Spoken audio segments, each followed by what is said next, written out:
2003 ഏകദിന ലോകകപ്പ് നേടിയ ഓസ്ട്രേലിയൻ ടീം അംഗം ഡാമിയൻ മാർട്ടിൻ ഇപ്പോൾ കോമ അവസ്ഥയിലാണ്. മസ്തിഷ്ക ജ്വരം ബാധിച്ചാണ് മുൻ ഓസ്ട്രേലിയൻ താരം ഡാമിയൻ മാർട്ടിൻ കോമയിലാകുന്നത്. 54 വയസ്സാണ് അദ്ദേഹത്തിന് പ്രായം. പോസ്റ്റ് സീസണായി 67 ടെസ്റ്റുകളും 208 ഏകദിനങ്ങളും കളിച്ചിട്ടുണ്ട്. ഇപ്പോഴത്തെ ബോക്സിംഗ് ഡേ ടെസ്റ്റിനിടെയാണ് മാർട്ടിൻ്റെ ആരോഗ്യസ്ഥിതി വഷളാകുന്നതും അദ്ദേഹത്തെ ആശുപത്രിയിൽ പ്രവേശിപ്പിക്കുന്നതും. ഓസ്ട്രേലിയൻ മാധ്യമങ്ങളാണ് ക്രിക്കറ്റ് ലോകത്തെ ഞെട്ടിക്കുന്ന ഈ വാർത്ത പുറത്തുവിട്ടത്. ഡാമിയൻ മാർട്ടിൻ വേഗത്തിൽ സുഖം പ്രാപിക്കട്ടെ എന്ന പ്രാർത്ഥനയിലാണ് ക്രിക്കറ്റ് ലോകവും ആരാധകരും.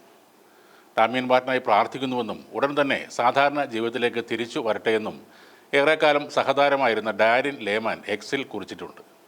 വിദഗ്ധ ചികിത്സ തന്നെ മാർട്ടിന് ലഭ്യമാക്കുന്നുണ്ടെന്ന് അടുത്ത സുഹൃത്തും പഴയ ഓസീസ് താരവുമായ ആദം ഗിൽക്രിസ്റ്റും പറഞ്ഞു.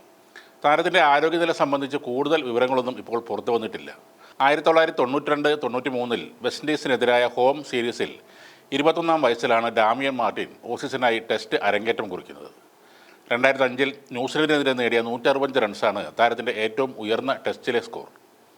2006-2007 അഡ്ലെയ്ഡിൽ ആഷസിലാണ് താരം അവസാന ടെസ്റ്റ് കളിച്ചത്.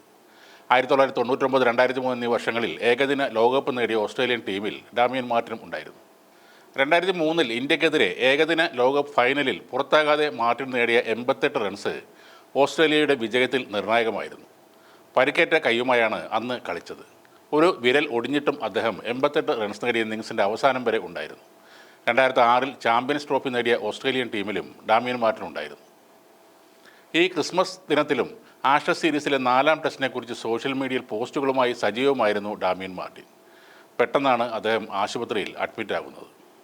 2006-07 ആഷസ് പരമ്പരയ്ക്കിടെ വിരമിക്കൽ പ്രഖ്യാപിച്ച മാർട്ടിൻ പിന്നീട് കമൻട്രി രംഗത്തും സജീവമായിരുന്നു. വൈറൽ മെനിഞ്ചൈറ്റിസ് എന്നത് ഗുരുതരമായൊരു രോഗമാണ്. ഇത് തലച്ചോറിനെയും നാഡിയെയും മൂടുന്ന മെനിഞ്ചസ് എന്ന ചർമ്മത്തെ ബാധിക്കുന്ന ഒരു അണുബാധയാണ്. മെനിഞ്ചൈറ്റിസ് സാധാരണയായി ബാക്ടീരിയ അണുബാധ മൂലമാണ് ഉണ്ടാകുന്നത്. പക്ഷേ വൈറൽ അല്ലെങ്കിൽ ഫംഗസ് അണുബാധയും ഉണ്ടാകാം. ചിലതരം മെനിഞ്ചൈറ്റിസിനെ തടയാൻ വാക്സിനുകൾക്ക് കഴിയുന്നുമുണ്ട്. സാധാരണയായി കുട്ടികൾക്കാണ് ഈ രോഗം ബാധിക്കാനുള്ള സാധ്യത കൂടുതലെന്ന് ആരോഗ്യ വിദഗ്ധർ പറയുന്നു. ദുർബലമായ രോഗപ്രതിരോധ ശേഷിയുള്ള ആളുകൾക്കും വൈറൽ മെനിഞ്ചൈറ്റിസ് പിടിപെടാനുള്ള സാധ്യത കൂടുതലാണ്. തലവേദന, ഓക്കാനം, ആശയക്കുഴപ്പം, പനി, കഴുത്തുവേദന എന്നിവയാണ് ഈ രോഗത്തിൻ്റെ പ്രധാനപ്പെട്ട ലക്ഷണങ്ങൾ.